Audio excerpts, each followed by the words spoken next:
મહોત્સવો કાઢે છે, વિકાસ મહોત્સવો કાઢે છે, ગૌરવ યાત્રાઓ કાઢે છે અને પોતાના તાઇફાઓ કરે છે, ત્યારે હવે આપણે બધાએ જાગી જવાનું છે અને આ સરકારને 2027માં ઉખાડીને આપણે ફેંકી દેવાની છે।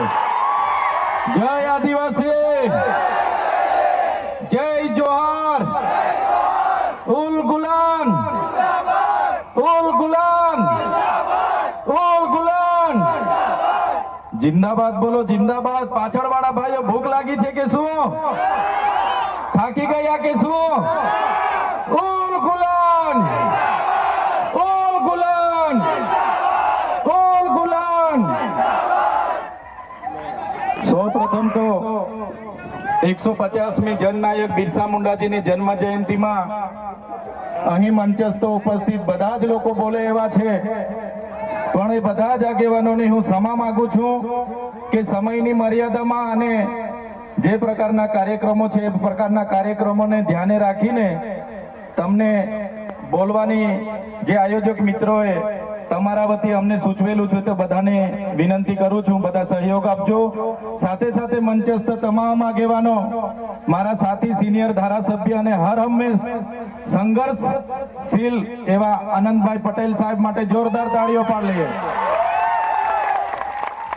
એવા જ આ વિસ્તારના સાથી આગેવાન એવા શેરખાનભાઈ, ડોક્ટર દયારામભાઈ, દેવેન્દ્રભાઈ, હરિસિંહભાઈ વસાવા, સાથે નિરંજનભાઈ વસાવા, પિયુષભાઈ પટેલ, યુવરાજસિંહભાઈ જાડેજા, રજનીભાઈ વસાવા, વનરાજભાઈ વસાવા અને આ વિસ્તારના દરેક પદાધિકારીઓ, તાલુકા પંચાયતના, જિલ્લા પંચાયતના સભ્યશ્રીઓ, સરપંચશ્રીઓ, પૂર્વ સરપંચશ્રીઓ, મુખીઓ, પટેલો, સંતો, મહંતો, વડીલો, આગેવાનો, માતા બહેનો અને સૌને મારા ઉલ ગુલાન જિંદાબાદ।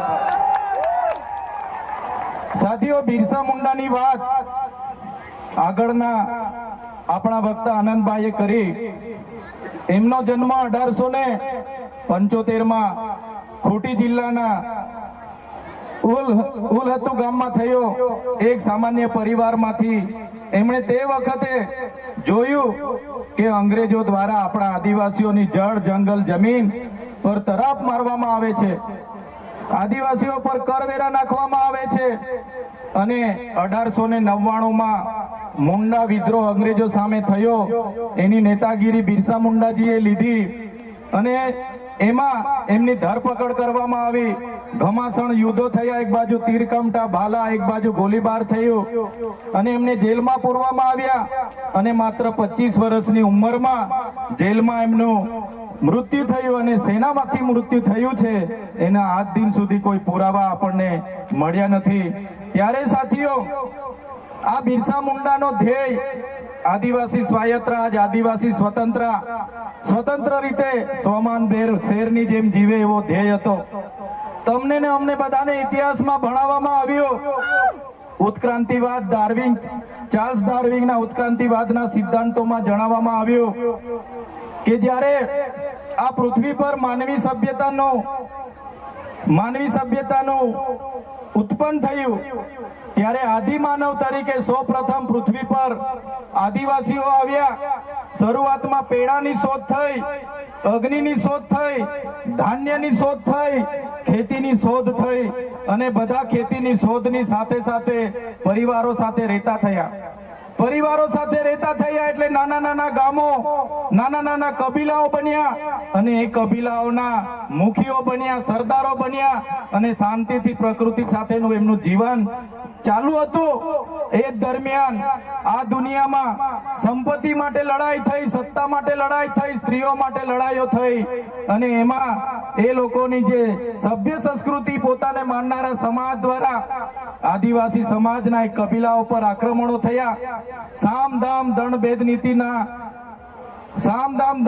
નીતિ અંતર્ગત જ્યારે આપણો આદિવાસી સમાજના એ લોકો સરેન્ડર નહીં થયા તો યુદ્ધો કરીને આપણા કબીલાઓ છીનવાઈ ગયા અને આપણું શોષણ થયું, ઘર્ષણ થયું, જળ, જંગલ, જમીનો છીનવાઈ અને તમે જોયું હશે આપણા દેશ પર બહારથી મુગલો આવ્યા, ડચો આવ્યા, હુણો આવ્યા, અંગ્રેજો આવ્યા, પોર્ટુગીઝો આવ્યા, ફ્રેન્ચો આવ્યા અને આ અંગ્રેજોએ પણ 200 વર્ષ આપણા દેશ પર રાજ કર્યું। એ ઇતિહાસથી લઈને આજ દિન સુધી આદિવાસીઓનું માત્ર ને માત્ર શોષણ થતું આવ્યું છે। अब ट्रेड के लिए આજ દિન સુધી આદિવાસીઓનું માત્ર ને માત્ર શોષણ થતું આવ્યું છે। ત્યારે આદિવાસીએ આઝાદીની લડતમાં પણ તમે જોયું હશે, તમે બિરસા મુંડાનો ઇતિહાસ વાંચશો, તમે ગુરુ ગોવિંદનો ઇતિહાસ વાંચશો, ટાટિયા મામા ખાદ્ય નાયકનો ઇતિહાસ વાંચશો, તમે માનગઢ ધામમાં થયેલો હત્યાકાંડનો ઇતિહાસ વાંચો, તમે દડવાડામાં પાલ દડવામાં થયેલો હત્યાકાંડનો ઇતિહાસ વાંચશો, તો આ ઇતિહાસમાં આદિવાસીઓ અંગ્રેજોને હંપાવ્યા, પણ કૂટનીતિ કરીને અંગ્રેજોએ આપણા લોકોને નરસંહાર કરી અને આપણા વિસ્તારમાં આપણા ક્રાંતિકારી લોકોને શહીદી વહોરવી પડી। દેશના આઝાદીમાં આપણું આટલું મોટું યોગદાન હતું। દેશ આઝાદ થયો, દેશમાં લોકશાહી આવી, લોકશાહીમાં દેશમાં બંધારણ પ્રવેશ કરવામાં આવ્યો, ત્યારે અનુસૂચિત 6 ત્યાં લાગુ કરવામાં આવી અને ગુજરાતમાં આજ દિન સુધી અનુસૂચિત 5 લાગુ કરવામાં નથી આવી। અને આ સત્તામાં બેઠેલા લોકો અનુસૂચિત 5 લાગુ હોવા છતાં પોતાનો સત્તાનો દુરુપયોગ કરીને આદિવાસીઓની જમીનો છીનવી રહ્યા છે, આદિવાસીઓના ખનીજો છીનવી રહ્યા છે, કુદરતી સંપાદનો છીનવી રહ્યા છે, રોડના નામે, ડેમના નામે, આ વિસ્તારમાં કોરિડોરના નામે, જીએમડીસીના નામે, હાઇડ્રો પાવરના નામે, જીઆઈડીસીઓના નામે, સરકારી આવાસોના નામે, સ્ટેચ્યુના નામે આજે આદિવાસીઓને એમની જમીનો છીનવાઈ રહી છે। આજે આખા દેશમાં 80 લાખ આદિવાસીઓ વિસ્થાપિત થયા છે, એ આ સરકારો દ્વારા કરેલી દેન છે સાથીઓ। આજે ગુજરાતમાં, આજે દેશમાં 8% આદિવાસીઓ છે। 2011 ની વસ્તી ગણતરી પ્રમાણે 11 કરોડથી પણ વધારે દેશમાં આદિવાસીઓ છે। આજે ગુજરાતમાં 15% આદિવાસીઓ છે। 1 કરોડ 25 લાખ આદિવાસીઓ ગુજરાતમાં છે। 29 જાતિઓ ગુજરાતમાં આદિવાસીઓની છે। આજે તમે મને બતાવો કયા ક્ષેત્રમાં આદિવાસીઓ 15% છે, બતાવો મને। તમે સચિવાલયમાં જશો, આદિવાસીઓનું લિસ્ટ તમે માંગજો, તમે હાઈકોર્ટના જજની યાદી જોઈ લેજો, તમે ઇન્ડસ્ટ્રીયલના આપણા આદિવાસીઓને કેટલા લાભો મળ્યા છે જોજો, તમે રિયલ એસ્ટેટમાં આપણા આદિવાસીઓની સંખ્યા જોજો। ત્યારે આઝાદીના 78 વર્ષમાં સરકારોએ માત્ર ને માત્ર આદિવાસી બજેટમાંથી અમૃત મહોત્સવો કાઢે છે, વિકાસ મહોત્સવો કાઢે છે, ગૌરવ યાત્રાઓ કાઢે છે અને પોતાના તાઇફાઓ કરે છે। ત્યારે હવે આપણે બધાએ જાગી જવાનું છે અને આ સરકારને 2027માં ઉખાડીને આપણે ફેંકી દેવાની છે। સાથીઓ, અમે 4 વર્ષ પહેલા જનનાયક બિરસા મુંડાજીની પ્રતિમા ડેડિયાપાડામાં સ્થાપના કરતા હતા અને એમના વિચારોને ઉજાગર કરવા માટે, એમના વિચારોમાંથી આવનારી પેઢી પ્રેરણા લે માટે અમે ત્યાં પ્રતિમા સ્થાપિત કરતા હતા। ત્યારે આ ભાજપના સાંસદ મનસુખભાઈ વસાવા, 3 જિલ્લાની પોલીસ અને એમના આરએસએસ વાળાએ આપણને ત્યાં પ્રતિમા સ્થાપતા અટકાવી દીધા હતા અને પ્રતિમા સ્થાપતા આપણા ઘણા લોકોને ડિટેન કર્યા હતા। 3 જિલ્લાની પોલીસ અમને પકડવા માટે આવી હતી, છતાં આપણે એમનાથી ડર્યા નથી અને બિરસા મુંડાની પ્રતિમા ડેડિયાપાડામાં સ્થાપિત કરી છે। ત્યારે આજે દેશના વડાપ્રધાનને આજે ડેડિયાપાડા આવવું પડે એ આપણા બધાની તાકાત છે। ત્યારે વડાપ્રધાન ડેડિયાપાડા આવે છે ત્યારે લોકોને ભેગા કરવા માટે 500 કરોડ આદિવાસી બજેટમાંથી જોગવાઈ કરવામાં આવી છે, હજારો બસોની વ્યવસ્થા કરવામાં આવી છે અને બધા કર્મચારીઓને એમાં લગાડી દેવામાં આવ્યા છે। આજે ડેડિયાપાડાના ગામડાઓમાં ટીડીઓ ના મળે, તલાટીઓ ના મળે એવા ગામડાઓની ગલીઓમાં આ ગુજરાતના નાયબ મુખ્યમંત્રી, એમના મંત્રીઓ, એમના સાંસદો, એમના ધારાસભ્ય ડેડિયાપાડાના ગલીઓમાં 4 દિવસથી ફરે છે। જે લોકો એસી ચેમ્બરોમાંથી બહાર નહોતા આવતા, જે લોકો ગાંધીનગરમાં પડ્યે ફતારીએ રહેતા હતા, એ લોકોને ગામડે ફરતા કરી દીધા। એ આપણી બધાની તાકાત છે ભાઈઓ। ત્યારે નરેન્દ્રભાઈ મોદી આપણા કુળદેવી માતાના દર્શને જવાના છે દેવમોગરા એ મહારાષ્ટ્ર, મધ્યપ્રદેશ, ગુજરાત અને રાજસ્થાનના લાખો લોકોનું આસ્થાનું કેન્દ્ર છે અને દેવમોગરા જઈને રાજનીતિ જ્યારે કરવા માંગે છે ત્યારે નરેન્દ્રભાઈ મોદીને હું આ મંચ પરથી કહેવા માંગુ છું, તમને જો આદિવાસીઓ માટે હિત હોય તમે દેવમોગરા જજો, તમે હિજારી લઈને આવજો, તમે મવડાનો ચોખ્ખો દારૂ એક બોટલ લઈને આવજો, તમે એક મરઘો લઈને આવજો, એક બકરો લઈને આવજો, દર્શન કરીને એની પ્રસાદી કરીને તમે ત્યાં જ જમીને પછી જજો. ત્યારે અમે માનીશું કે તમે આદિવાસીઓના હિતેચ્છુ છો.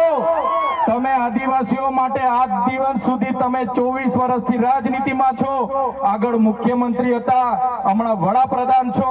આદિવાસીઓ આજે શિક્ષક માટે આંદોલન કરે છે, શાળા માટે આંદોલન કરે છે, નર્મદાના પાણી માટે આંદોલન કરે છે, પોતાની જમીનો બચાવવા આંદોલન કરે છે, જીએમડીસી હટાવવા આંદોલન કરે છે, જીઆઈડીસીઓમાં રોજગાર માટે આંદોલન કરે છે.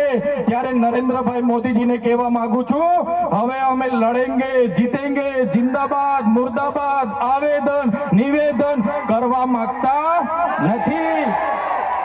હવે અમે લડવા માંગતા નથી. હવે ધરણા પ્રદર્શન બંધ, હવે આંદોલન બંધ. જો અમારી 5મી અનુસૂચિ, જો અમારા પૈસા એક, જો અમારી અનામત, જો અમારી 73 એની જમીનોને આવનાર દિવસોમાં જીએમડીસી ના નામે માગશો, માલ સામોટ પ્રોજેક્ટના નામે માગશો, હાઇડ્રો પ્રોજેક્ટના નામે માગશો, અણુ મથકના નામે માગશો, તો અમે આંદોલન નથી કરવાના, અમે નેપાળવાડી કરવા માટે ગાંધીનગર આવવાના છે. અમે નેપાળવાડી કરવા માટે ગાંધીનગર આવીશું. તે દિવસે તમારો ને અમારો સામનો થશે, તે દિવસે ખબર પડશે ઓરિજિનલ આદિવાસીઓ કોણ છે તે.